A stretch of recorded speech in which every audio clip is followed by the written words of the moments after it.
Hola a todos, mucho gusto a todos aquí que me están escuchando. Mira, la verdad, Diego, es que para mí fue un alivio trabajar con gestión de color, porque es como si hubiera así explotado mi creatividad. La verdad es que en mi experiencia como colorista, pues con el tiempo me di cuenta que teniendo como algo mucho más concreto, ¿no? Al inicio, cuando empiezas un look development, que ahorita voy a explicar un poquito de qué se trata todo esto, me dio o me di cuenta que es mucho más consistente trabajar de esta manera a través de todo el proyecto, porque a veces son proyectos muy largos, ¿no? De muchos episodios, que necesitamos tener como consistencia en todo el proyecto, ¿no? Como generar este look y que, digamos, ese es el look de esa serie, de esta otra serie, como estaban diciendo en la plática pasada, ¿no? Al final, también me di cuenta que trabajar de esta manera me daba mucho más certeza, no solo a mí, sino a toda la gente de producción, al fotógrafo, al diseñador de producción, al de arte, a todas las personas que están viendo en set la imagen, al DIT, ¿no? Muy importante, nos daba mucho más certeza de cómo es que se está viendo, ¿no? ¿Cuál es el mundo del proyecto, ¿no? Al final. Y por lo tanto, pues da muchísimo más eficiencia en el desarrollo creativo de la imagen, es decir, optimiza los tiempos, optimiza de una manera así, no sabes cuánto optimiza el tiempo. Aquí me gustaría como explicar un poco lo que se trata el look development de una perspectiva un poquito más creativa. La verdad es que me di la tarea a hacerlo un poquito más estructurado. Finalmente tuve que adaptar una metodología de Bruno Munari que se llama el modelo proyectual, o también lo pueden encontrar como el método del arroz verde. Es simplemente seguir una serie de pasos. Finalmente me parece interesante como comparar la postproducción con una receta de cocina. Es decir, si tú tienes si tú sigues una receta, al final, ¿sabes? O sea, de alguna manera tienes una garantía de cuál es el platillo que vas a hacer o obtener, ¿no? Es como prevenir, garantizar justamente de esta certeza que estamos hablando.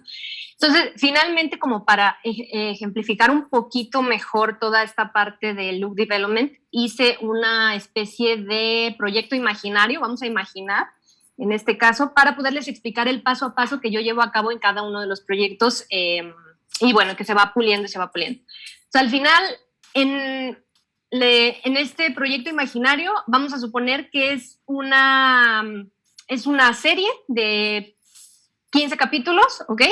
Va a ser drama, es suspenso, y digamos que más o menos se trata del asesinato de una mujer que se reveló que era la hija de un famoso magnate, ¿no? Entonces, al final, vamos a tener el problema que nosotros necesitamos hacer un look consistente para X serie y X número de capítulos en este proyecto X.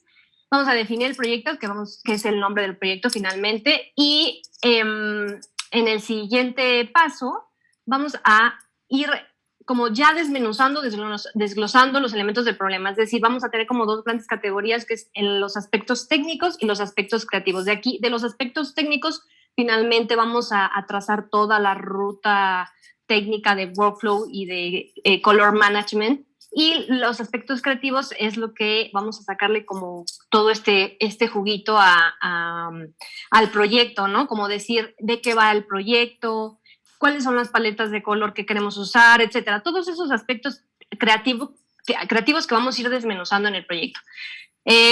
Finalmente, como vamos a ir desmenuzando ya estos aspectos, vamos a ir buscando ya como ciertas referencias visuales, ¿no? Al final es como ir construyendo un proyecto, ¿no? O sea, es como desde la idea y lo vamos a ir visualizando hasta el resultado final. Entonces, el primer approach, digamos, el primer acercamiento van a ser las referencias visuales. Vamos a ver si los fotógrafos y los coloristas estamos hablando el mismo idioma, el idioma visual, ¿no? El lenguaje visual, que a mí me parece muy interesante. Bueno, finalmente estas referencias pueden ser analizadas, ¿no? Sí, como eso, ¿no? Como qué paletas de color, qué es lo que quiero transmitir, la luz, la calidad de luz, el tipo de contraste. Obviamente siempre vamos a ir como de lo general hacia lo particular, ¿no?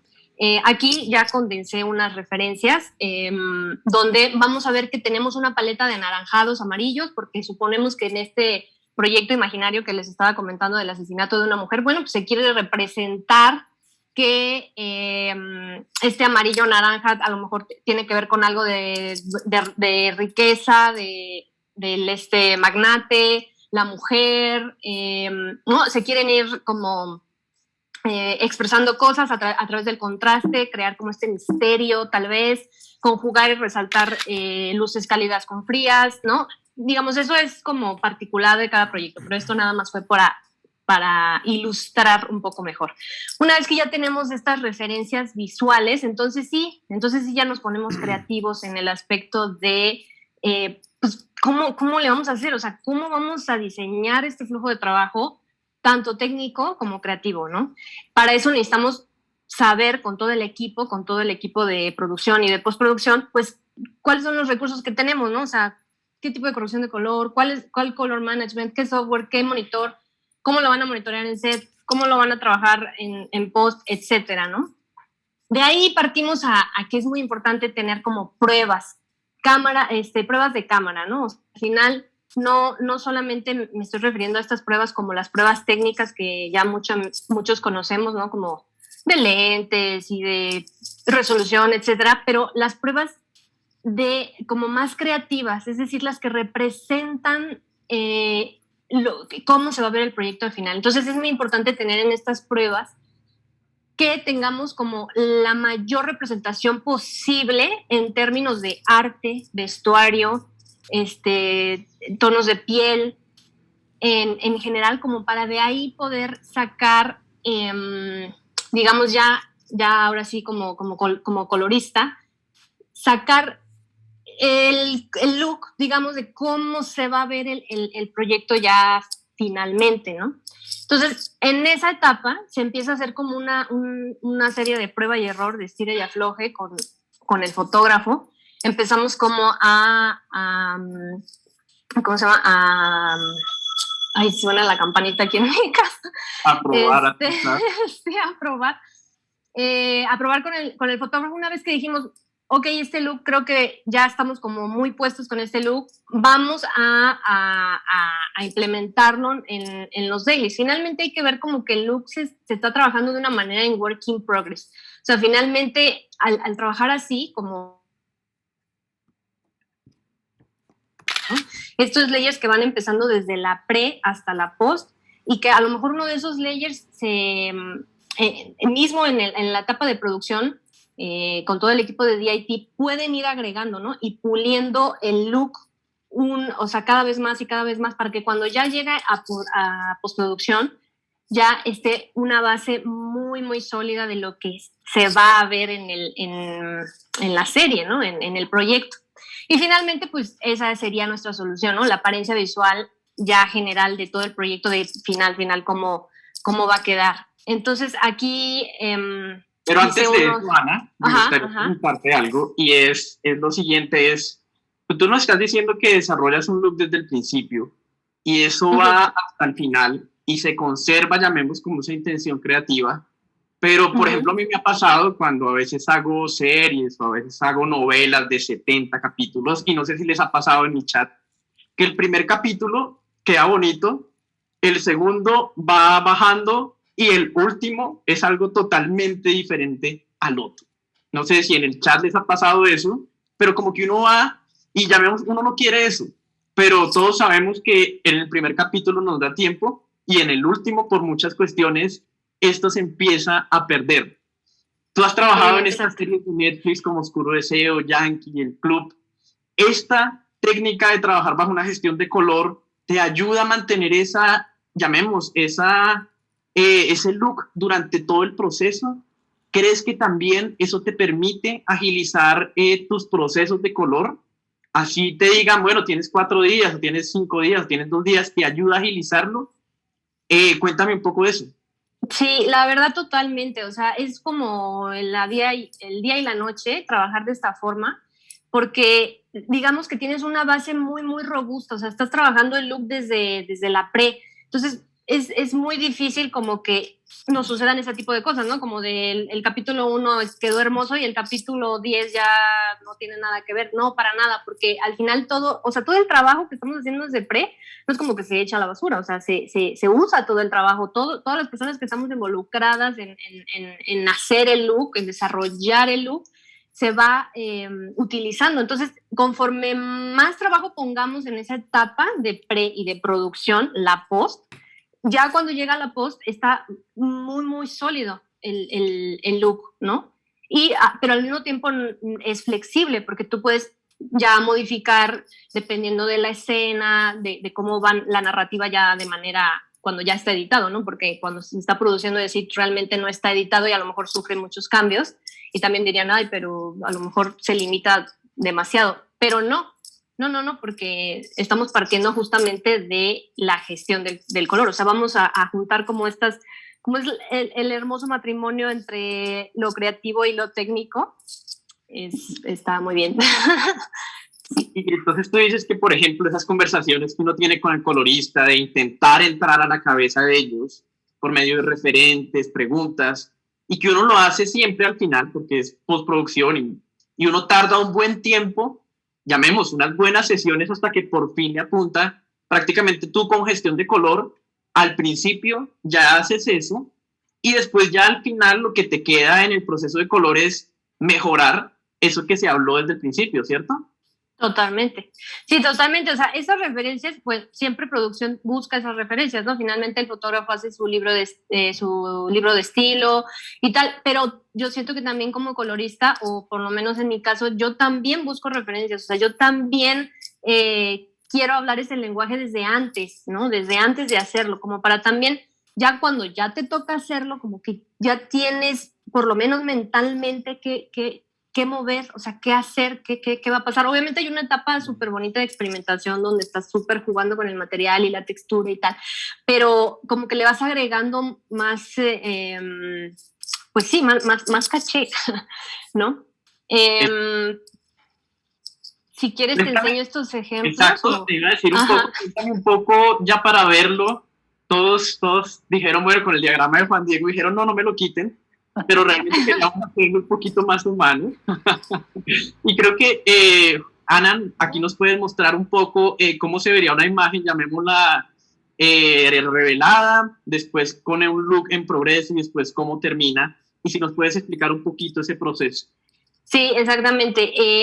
Pues primero tenemos justamente aquí vemos cómo el look de la imagen finalmente va en work in progress, ¿no? Todo el tiempo estamos trabajando primero la base, con gestión de color, que es finalmente la conversión a X display, en este caso Rec 709, y luego ya tenemos el trabajo de look, que en este caso a lo mejor son los que se va a imprimir en los dailies, y ya finalmente la corrección final, que también este tipo de técnica o desarrollar el look development, pues nos ayuda también como que ya en el proceso de corrección de color finalmente como que afinas, ¿no? Como que das textura, acentúas, compones, que a veces ese tipo de cosas no te da chance cuando quieres resolver todo en un día, ¿sabes? O sea, como que darle tiempo a cada paso nos ayuda muchísimo a mejorar incluso la calidad del proyecto y justamente tener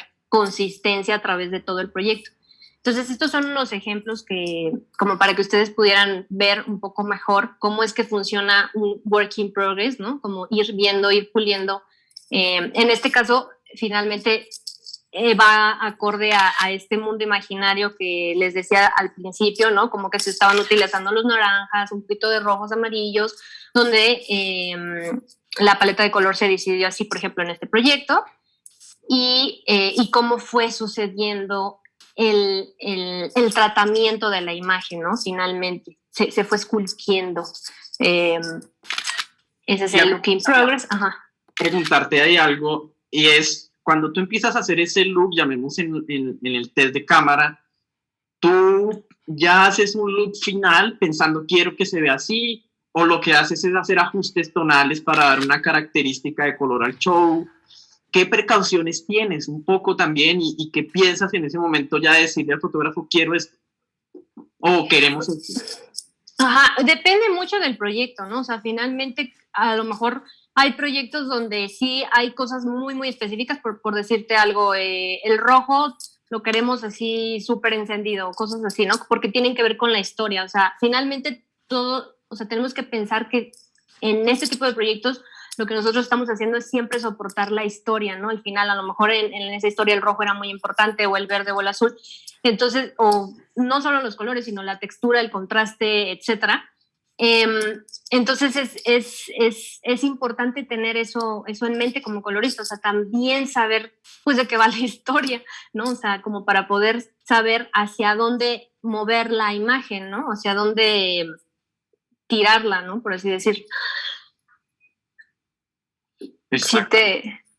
Sí te respondí todo. Creo que sí es importante y me imagino que tampoco usan muchos selectivos, muchas ventanas en ese. No, sí, no. La verdad es que me llamó mucho la atención justamente el que estaba escuchando la plática pasada. Básicamente trabajamos muy parecido, o sea, finalmente siempre, como que todo se mantiene una cosa muy primaria, pero muy sólida, muy, muy fuerte. Y ya después, evidentemente, puedes hacer como acentos y alguna selección o algunas ventanas como para darle más dramatismo a cierta imagen o ayudarle también un poco a la imagen, pero en realidad todo se trabaja de una manera como muy concisa, muy sólida primariamente, ¿no? Por así decirlo. Perfecto. Y aquí me gustaría preguntarte un poco, ¿tienes tal vez algunas conclusiones como es una parte creativa? Sí, mira, al final, para mí, yo siento que utilizando este tipo de técnicas hay una relación muy fuerte y más colaborativa entre todos los departamentos. O sea, no estamos separados producción de postproducción, estamos haciendo el mismo proyecto, ¿no? Nos estamos hablando desde la pre, nos conocemos. Eso a mí me parece muy bonito porque es mucho más colaborativo. Trabajando de esta manera. En la pre. Exacto. Y después, otra cosa muy importante para mí en este caso es que la gestión de color bastante es la clave. ¿Por qué? Porque te dejas de preocupar por ciertas cosas, como en este caso como colorista, como que eso ya, ¿no? Así que Netflix se encargue, nada. Pero sí, o sea, como que tú finalmente como que te quitas eso de la mente y ya estás así, ay, sí lo convertí bien, está en rango. No, nada de eso, o sea, vaya eso y tú te exploras creativamente. Otro punto muy importante es que todo esto se decide desde la pre, ¿no? O sea, como estábamos diciendo, o sea, nosotros planteamos el camino y de esa receta que les estaba como haciendo la analogía. Y básicamente es posible y real. Yo, en mi experiencia personal, he trabajado así ya todos los proyectos que hago junto con Netflix y la verdad es que me ha encantado trabajar de esa forma. Yo ya no veo no trabajar de esa forma. Es importante destacar que la gestión de color puede ser la que tú decidas, o sea, hay varias, como comentaba Juan Diego, puedes usar Color Front Engine, puedes usar True Light, puedes usar ACES, ¿no? Eso ya es decisión de todas las personas que están involucradas.